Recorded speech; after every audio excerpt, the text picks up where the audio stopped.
All right, so we're at the Los Angeles Asian Pacific Film Festival. That's right. I'm here with Tanuj Chopra. That's it. And you are the writer-director? The writer-director. Yeah. Okay, of Chee and T. That's it. So tell us about your movie. So Chee and T is about the last two brown guys in Silicon Valley that have nothing to do with technology. They're two debt collectors who have to take care of their boss's nephew, and they're tasked with the job of getting him into a new suit and a new haircut and some new shoes for his engagement party that's happening at night. They think it's going to be a relatively easy day, and it turns out to be a complete train wreck. This kid is a Tasmanian devil, and he's just going crazy, and the day is sort of about how these two kind of guys who were stuck in the 90s have to chase around this millennial all over town. So it's the setting is then Silicon Valley? Yeah. And so how much of your film is, it's a wild film, it's a comedy. How much of it is world building, and then how much of it is reality? Yeah, it's a good question. I mean, I think it's like 50-50. Like, a lot of it comes from our real lives. A lot of the situations, the circumstances, the specific moments, they're things we've experienced. But then when you're writing something, to kind of glue all those moments together, you have to invent and world build and create, invent moments too. So there's a certain amount of invention as well.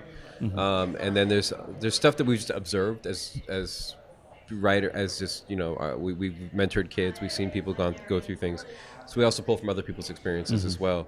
But in terms of Silicon Valley being the setting, it's not necessarily like this film could have actually been shot pretty much anywhere. Like, it's not necessarily so specific to Silicon Valley, yet I'm from there, so my relationship to there's certain spaces we shot in, and corners and stores and things that have always been there that help create a background for the film that's personal. Okay, and so you're Indian. I'm Indian. Okay, so I mean, I didn't get the sense that this was, the definite movie about Indian culture in Silicon Valley. But it was just it just felt like more or less maybe it was your life.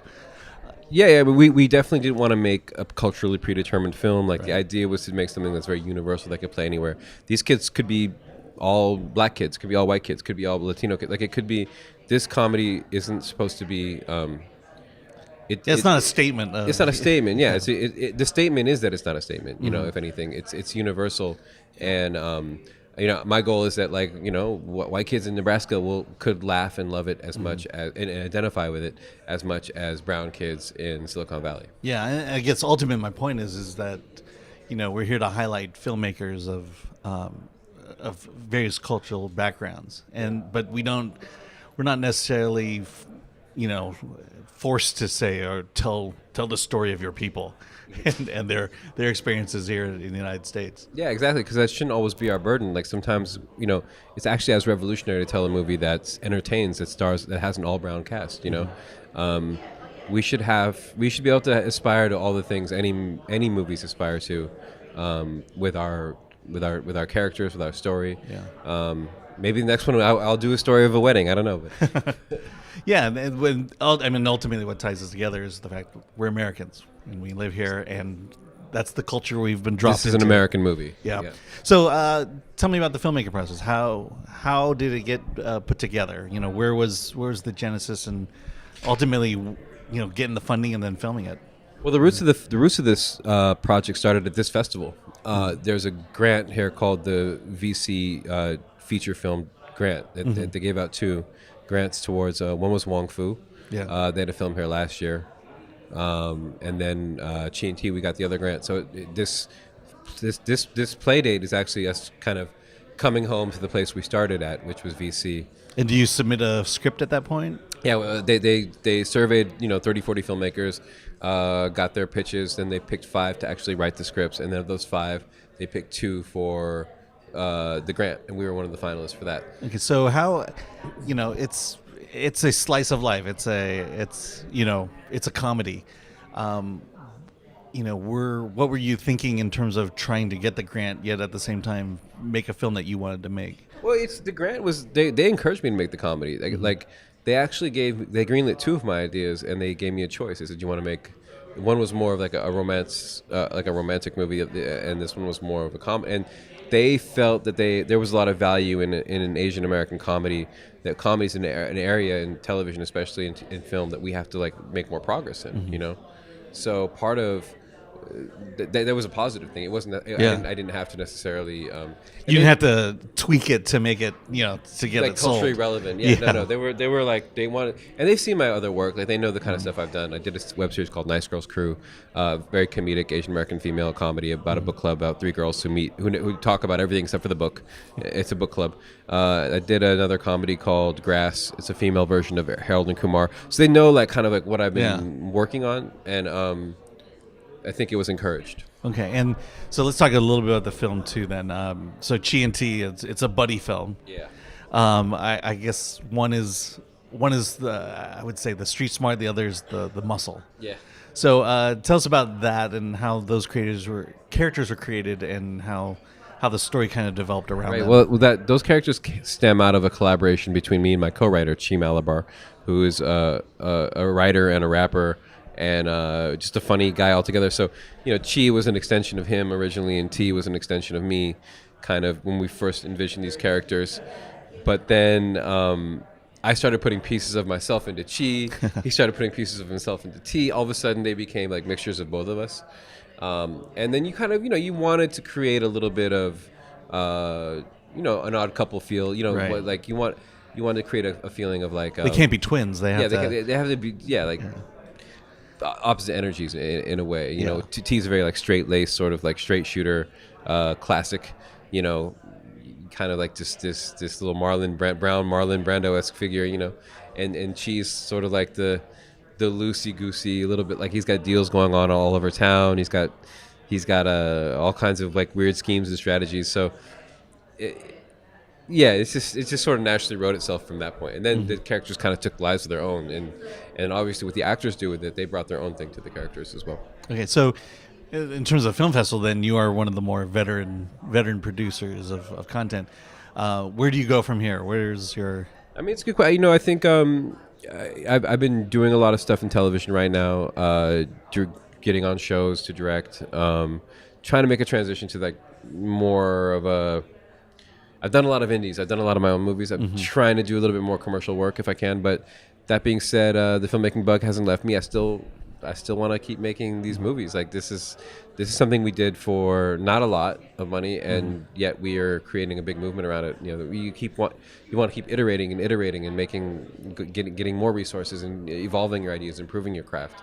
And I want to make another one. Yeah, and then you're also kind of building that body of work to get you into the mainstream, so to speak. Yeah, and the most beautiful scenario would be is if one of these films could potentially like crack it open on its own. All right.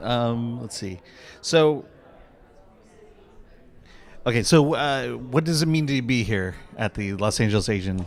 Like I said, this festival means everything to me. It's like. It's a place that played my very first film. It discovered me. I call it this film festival that discovered me. It's played every single one of my features, every single one of my shorts over the last since 2000. The people here are like family. There's so much history to this festival. They encourage political voices. They encourage new voices. The encouragement at this festival allowed me to persist as a filmmaker, to keep going. I always knew I had a place. That, like, if nothing else worked out in my films, I always had VC, to play at, because this is one of the few festivals that actually showcases our perspective, the Asian American perspective. Like my voice and my stories is more valued here in a way, because that's what they're looking. That's what they're curating. They're looking to tell stories of our cross-cultural, relationships, and a lot of my work centers around it. So, to make a long story short, this festival means everything to me, and they've helped me out a lot in my career. So now, as an Asian, I'm at that age where I was never encouraged to get into the arts or entertainment. What was your experience like? Was it something that they saw it sparking you and encouragement, or was there a struggle that you had to go through to prove that you could do something? It's been a while now since I'm pretty committed to this path, but I think when I started, there was definitely I think more than anything, your family wants to help you if they can, and if you're going into a career they have no idea about, it's very unknown for them too. It's very undefined for them. I think it was I can't say I was encouraged to go do it, but I was so strong-minded about doing it that I don't think I needed, encouragement or support. If anything, these days they're all about it. They push me to and I need like a lot of emotional support now. And if anything, today I'm getting a lot more support, a lot more like belief, because they've seen the films come out. They've seen, they saw Punching at the Sun go to Sundance. They saw Grass last year play. They see how much this means to me. So they're behind it. Yeah, I mean, every parent wants their kid to get into something that's stable, that can give them a living and let you do your hobbies off to the side. It's hard to get into that hobby and then make that hobby the career. Yeah. Well, I mean, I work really hard. There's like a lot of years where I've had to do things that I didn't want to do. I've shot and filmed a lot of things that sucked for a while just to get through.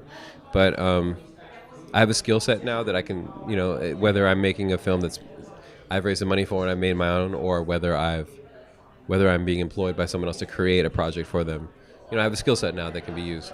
Okay, so where's Chee and T screening this weekend, and then where can we see it? Right, so it's screening on Wednesday at CGV Cinemas in Koreatown at 9:00, and then it's playing again on the second part of the festival, which is happening in Ocean Park, I want to say. Okay. Or not sure about that one. Not sure. Yeah. Well, don't put that out. Yeah. And then we got acquired by Comedy Dynamics, a distribution company, and so it should be coming, to an Amazon, Netflix, Hulu platform near you.